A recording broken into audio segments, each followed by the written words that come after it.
J'étais en couple avec une meuf, juste une meuf dans toute ma vie. Et j'étais en couple avec cette meuf-là. Et en fait, elle m'avait quitté. Après, je l'avais un peu mal vécu. Et après, j'étais allé au lycée et tout. Et en fait, au lycée et tout, je pensais encore à elle, tout ça. Et après, c'est venu le confinement. Et il y avait l'application TikTok qui était sortie. Et du coup, moi, je suis allé sur TikTok.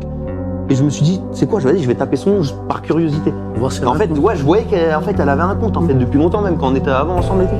Et je me suis dit, je voyais, il y avait des TikTok à 1 million de vues, tout ça. Je me suis dit, ah non, vas-y, je peux pas être une, comment dire, excuse-moi le terme vulgaire, mais une merde, tu vois. Je peux pas me dire, je mérite, tu vois, je mérite bien, tu vois. Et du coup, en fait, il a trop parlé de ça. Il aime trop parler de ça. C'est vrai que là, je me rends compte que ça fait, j'en ai déjà parlé. Oui, mais l'histoire est intéressante parce que c'est un déclencheur. C'est ça, en fait, du coup, je me suis lancé sur TikTok à fond. Et après, elle est revenue. Ouais, vous êtes remis ensemble. 6 mois après, elle est revenue, genre ouais, on s'est remis. Là, j'avais arrêté pendant 1 an et demi les réseaux.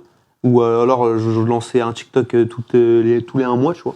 Et j'ai fait un BTS en alternance parce que ses parents voulaient quelqu'un qui a des diplômes et tout. Sauf que moi, là-bas, c'était pas quelque chose que je kiffais. Oui. Et puis, en fait, dans le BTS, au bout de 2 mois, elle m'avait quitté, tu vois, par message.